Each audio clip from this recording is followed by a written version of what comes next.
शिवाय ओम नमः शिवाय। मेरा न कोई तेरे सिवाय।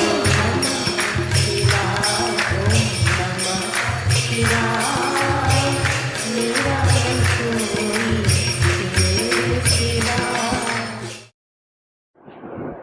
5000 वर्ष पूर्व की बात है। आनंद कंद सच्चिदानंद परब्रह्म का श्री कृष्ण रूप में अवतार हुआ था। उस समय श्री कृष्ण के दर्शन के लिए भगवान शंकर योगी बनकर आए थे। एक भोलेपन का प्रश्न है लोगों का कि भगवान शंकर है कौन। कुछ लोगों में कंफ्यूजन है, भगवान शंकर है कौन। ये जीव है कि ब्रह्म है, अर्थात महापुरुष है या परम पुरुष है। इनके लिए अनेक ग्रंथों में अनेक बातें लिखी हैं। यह भी लिखा है कि ये शिव ब्रह्म है।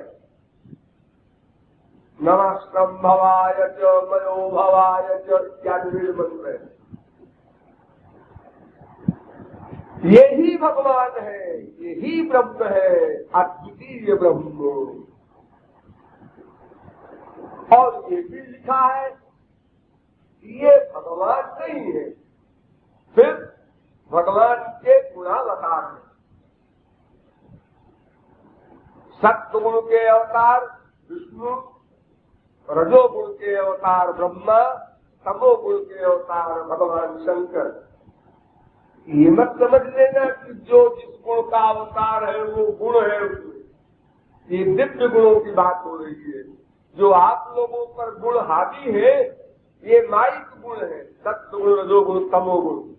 लेकिन ये ब्रह्मा विष्णु शंकर जो है ये भगवान के अवतार है। भगवान के अवतार सदा भगवत स्वरूप होते हैं।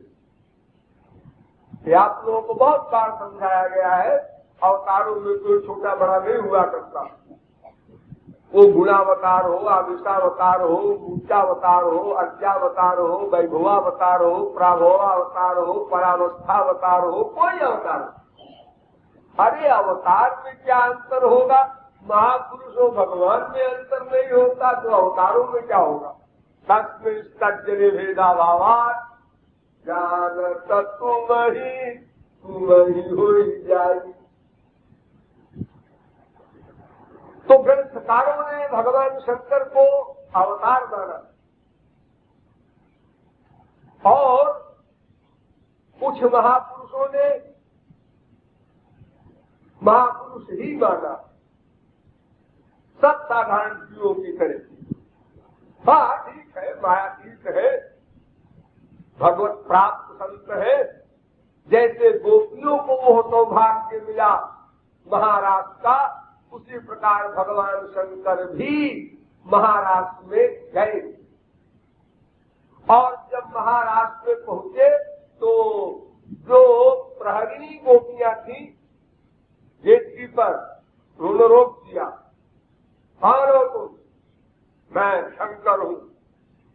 कौन शंकर? कहाँ का शंकर है? कहाँ का शंकर? अरे शंकर दो चार होते हैं क्या? ब्रह्मांड का मैं नायक हूं, संपूर्ण विश्व को मैं एक क्षण में भक्त कर दूं। अरे ये तो ठीक है, लेकिन तुम किस ब्रह्मांड के गवर्नर हो? जैसे हमारे देश में बहुत से राज्य हैं अर्थात प्रांत है, तो हर प्रांत में एक एक गवर्नर होता है, राज्यपाल कहते हैं। इन सब के ऊपर प्रेसिडेंट होता है। ऐसे भगवान के उस महत्तम विश्व में अनंत ब्रह्मांड है। संख्या के रजसामस्य विश्वानां कदाचन, भले ही पृथ्वी के रजकणों की गणना हो जाए, भूल के कणों को कोई गिन ले, किंतु ब्रह्मांडों की गणना नहीं हो सकती। तो अनंत ब्रह्मांड में प्रत्येक ब्रह्मांड में एक ब्रह्मा, एक विष्णु, एक शंकर होते हैं और सब ब्रह्मांडों का परिमाण भी अलग अलग है। कोई छोटा, कोई बड़ा, कोई और बड़ा, कोई और बड़ा, कोई और बड़ा। उसी हिसाब से ब्रह्मा के मुख माने जाते हैं। ये बहुत छोटा सा ब्रह्मांड है जिसमें आप लोग बैठे हैं। इसमें ब्रह्मा के 4 ही मुख हैं। किसी में 10 मुख होते हैं, किसी में 1000 मुख होते हैं, किसी में लाख मुख होते हैं ब्रह्मा के। वो ब्रह्मांड के परिमाण के अनुसार ब्रह्मा के मुख माने जाते हैं। अरे मुख तो एक ही है, एक मानने की बात बता रहा हूं। तो गोपी कहती है तुम किस ब्रह्मा के ब्रह्मांड नायक हो, किस ब्रह्मा की सृष्टि के गवर्नर हो। शंकर ने कहा हो चतुर्मुखी ब्रह्मा के ब्रह्मांड का मैं गवर्नर हूं। हाँ तो ऐसा बोलो ना, तुम तो ऐसा बोल लो जैसे तो तुम अद्वितीय ब्रह्म हो। गोपी ने कहा अच्छा तो खैर एक बार मैं आज्ञा ले आऊं किशोरी जी से, यहाँ पुरुषों का प्रवेश नहीं है, चाहे शंकर हो, चाहे ब्रह्मा हो, चाहे विष्णु हो, कोई नहीं जा सकता अंदर। तो वो गोपी किशोरी जी के पास गई और पार्वती वहां पहले से पहुंची हुई थी। वो मुस्कुरा रही थी, अच्छा हुआ गेट पर रोक दिए गए, बड़े पुरुष बनते थे। तो किशोरी जी ने कहा आने दो, लेकिन उससे कह दो स्त्री शरीर धारण करके आने। तो गोपीश्वर शंकर भगवान को आप लोग जानते हैं, ब्रज में गए होंगे, उनके मंदिर बने हैं। तो महाराष्ट्र में भी भगवान शंकर गए जैसे और गोपियां गई।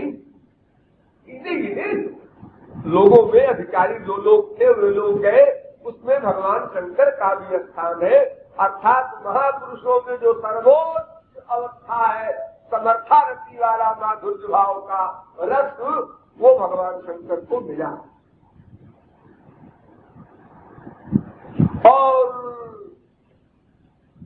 इन तीनों में अर्थात सुप्रीम पावर है या सुप्रीम पावर के अवतार है या जीव होते हुए भी सिद्ध महापुरुष है, नित्य सिद्ध, साधन सिद्ध नहीं कह सकता कोई। इतने नीचे आप नहीं आ सकते। या तो नित्य सिद्ध महापुरुष भगवान के पार्षद है। आप लोग जो भगवान की बंसरी सुना करते हैं, देखा करते हैं, पढ़ा करते हैं, ये भगवान शंकर ही मुरली बने थे श्री कृष्ण की। सोचिए, एक तरफ तमोगुण के ब्रह्मांड नायक और एक तरफ ऐसी मुरली कि बड़े बड़े परमहंस भागे चले आ रहे हैं। तो ये लीला क्षेत्र में सब कुछ नाटक भगवान करते हैं अनेक रूप धारण करके। वस्तुतः भगवान और शिव में कोई अंतर नहीं। राम शिव की स्थापना करते हैं, रामेश्वरम में पूजा करते हैं, भक्ति करते हैं। श्री कृष्ण शिव की भक्ति करते हैं, शिव श्री कृष्ण की भक्ति करते हैं। ये सब लीला वैचित्र्य है। इसमें छोटे बड़े की बात कोई न सोचना। चाहे कोई शिव की उपासना करे, चाहे विष्णु की उपासना करे, चाहे राम की करे, चाहे कृष्ण की करे, सब माया से उत्तीर्ण होंगे। लेकिन एक अंतर अवश्य है और वो अंतर विचारणीय है कि जब श्री कृष्ण शिव रूप में होते हैं तो उनका अपना जो कार्य है, लीलाएं हैं, वो जीव को नहीं खींच सकती। जैसे भगवान शंकर का श्रृंगार जब आप सुनेंगे, पढ़ेंगे, ध्यान करेंगे तो भयभीत हो जाएंगे। आप लोग नमः शिवाय तो करते हैं, लेकिन अगर शंकर जी यहाँ आकर खड़े हो जाए तो सब के सब बेहोश हो जाए, भागने की फुर्सत नहीं रहेगी। वो मणिधर सर्प और वो मुंड की माला, और अगर कहीं उनके साथी लोग आ गए बारात, तब तो बहुत बुरा हाल होगा आपका। तो मुखहीन विपुल मुख काहू, अभिनु कर पद वो बहु पद बाहू, अभिपुल नयन वो नयन विहीना, और इष्ट पुष्ट वो अति तन खीना। बड़ी विलक्षण बारात है। लोग तो कहीं अगर कहानी सुन लेते हैं कोई भूत प्रेत चुड़ैल की, या कहीं पिक्चर में देख लेते हैं, तो रात को सपने में दिखाई पड़ता है। ये हाल है आपकी हिम्मत का। और अगर प्रत्यक्ष देख ले उनकर जीव लग उनके गण लोगों को, तो आपका क्या हाल होगा। तो वो उनका अपना एक निराला स्वरूप है। उनका वही स्वरूप सर्वत्र वेदों में, शास्त्रों में, पुराणों में वर्णित है। तो उस रूप से, उनकी उस लीला से हमारे मन का आकर्षण जल्दी नहीं होगा, और राम लीला कृष्ण लीला में जल्दी हो जाता है। कोई दो चीज नहीं, छोटा बड़ा नहीं समझना, लेकिन इतना अवश्य समझे रहना कि हमको तो अपनी माँ का, अपने बाप का वह रूप चाहिए जिसमें प्यार ही प्यार हो और कुछ नहीं। जब माँ अपनी भुजाओं को पसार कर बेटे की ओर प्यार से देखते हुए इशारा करती है, आ मेरी गोद में, बेटा वो स्वरूप चाहता है। और अगर मान लो माँ किसी समय गुस्से में है, तो बेटा देखता है दूर से और तुरंत दबाव चला जाता है, अभी ठीक नहीं है हिसाब किताब। तो उसी प्रकार जैसे नृसिंहावतार हुआ, कच्छपावतार हुआ, बाराहावतार हुआ, तमाम अवतार हुए हैं भगवान के, कोई शंकरावतार की ही बात नहीं। तो उन अवतारों में लीला का आकर्षण नहीं है। इसलिए जब सब एक ही है, तो फिर हम ऐसे अवतार को क्यों न ग्रहण करें जिससे हमारे मन का आकर्षण जल्दी हो जाए। जहाँ भगवान श्री कृष्ण रहेंगे वहाँ शंकर जी तो रहेंगे ही, जहाँ शंकर जी होंगे वहाँ श्री कृष्ण तो रहेंगे ही। किसी से कोई भिन्न है ऐसा प्रश्न ही नहीं उपस्थित होता।